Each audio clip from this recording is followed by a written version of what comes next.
Okay, let's unpack this. You know that feeling when you get a really powerful piece of tech, something, that could seriously boost what you're doing. Hmm. But then setting it up feels like this huge maze, and you end up like barely scratching the surface, using maybe 10% of it. Yeah, absolutely. That gap between the potential and the day-to-day reality, that's something we're definitely seeing as organizations start adopting Microsoft Fabric. Right. What's really compelling about Fabric, I think, is its ambition. It wants to unify the whole data analytics lifecycle, data engineering, data science, warehousing, BI, all in one SaaS platform. All built around one lake. Exactly, anchored by one lake. Right. The vision is, streamlined workflows, faster insights, basically cutting down the complexity. It sounds great having all your data tools playing nicely together. But here's the catch, right? Just having access to these powerful tools, it doesn't automatically mean you get amazing results. No, it doesn't. Yeah. You absolutely need a strategy first. Otherwise, you could actually end up creating, well, more problems than you solve. So that really raises the key question. Where do organizations typically, you know, stumble when they try to bring fabric in? Well, our sources point to a few recurring pitfalls.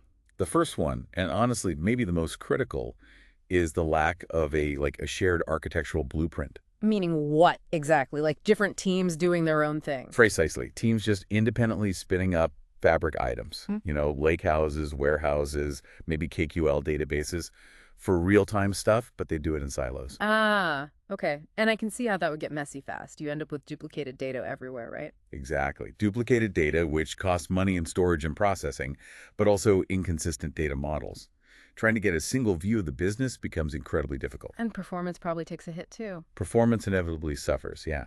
So the solution really is defining that shared architecture right from the start. Which involves what? Like setting rules. Yeah, establishing consistent data modeling practices everyone agrees on, and meticulously planning out the structure within one lake.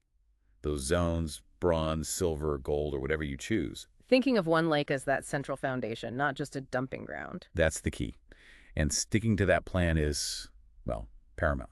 Okay, that makes sense. And it leads nicely into the second big pitfall you mentioned, not really using one lake to its full potential. Right. Some teams, they just treat it like it's just another data lake, another blob storage account, basically. So they're just copying data in instead of using things like shortcuts. Exactly. That's a huge missed opportunity.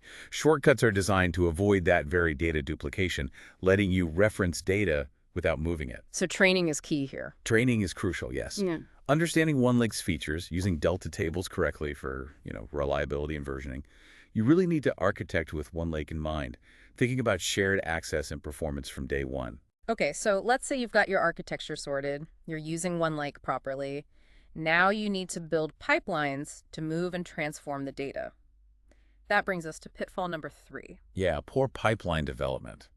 This is depressingly common. We see pipelines built without parameterization, for instance. Making them really inflexible, hard to reuse or adapt. Totally inflexible. Yeah. And often with inadequate logging, which makes troubleshooting a nightmare when something goes wrong. Yeah. And just generally not designed for reusability. So like building these one-off brittle things. Kinda, yeah.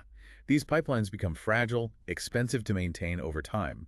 The fix is having clear development standards. Like a template or best practices. Exactly.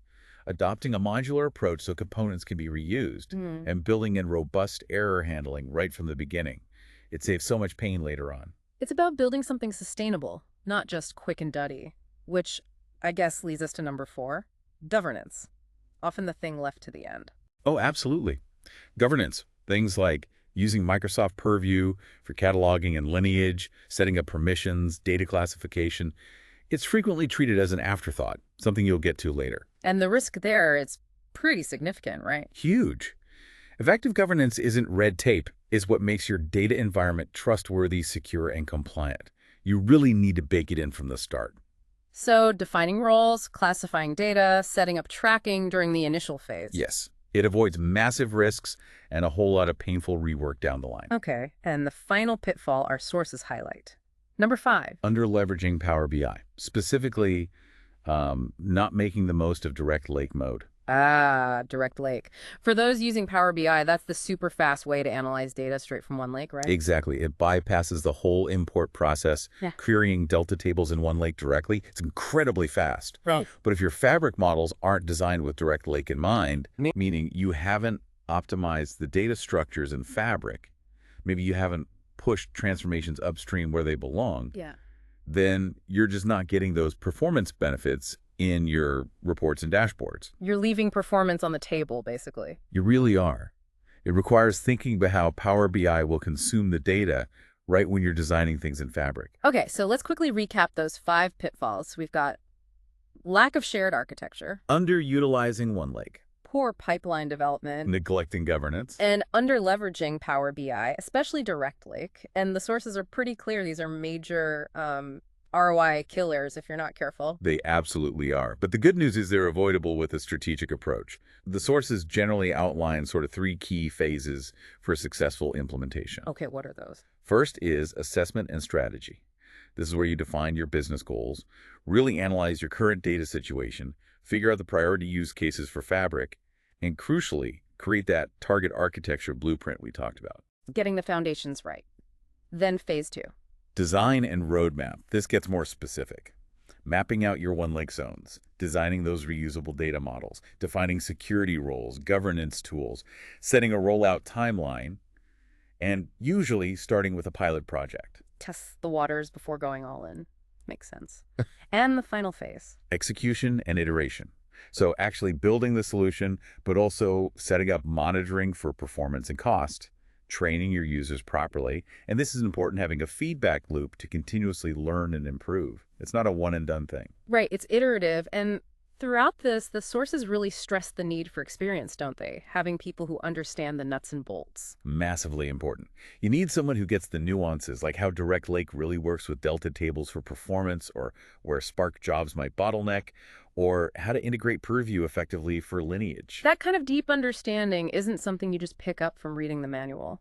Not at all. It comes from experience, from actually doing it. And that insight is invaluable for actually maximizing the business value you get from Fabric. So for leaders listening, the message seems to be invest early in that strategic planning and get the right expertise involved. Absolutely. And for data professionals, there's a huge opportunity here. Mastering not just using Fabric, but how to implement it strategically. Yeah. That's a very valuable skill set right now. Definitely. So the big takeaway here is Microsoft Fabric has enormous potential. It could genuinely transform how your organization works with data. It really could. Yeah. But like that powerful tech we mentioned at the start, unlocking that value hinges on thoughtful planning and a strategic approach. It's not automatic. So if you're starting a Fabric project or maybe rethinking one that's already underway, prioritize that strategy. Don't just jump into the tools. That's the core message. Plan first. And for a deeper look at all these points, we definitely recommend checking out the full blog post. We've put a link in the show notes for you. It's worth a read. Absolutely. And maybe the final thought to leave you with is this. Building data solutions that truly make an impact. It's less about just having the latest tech and much more about how strategically you plan to use it.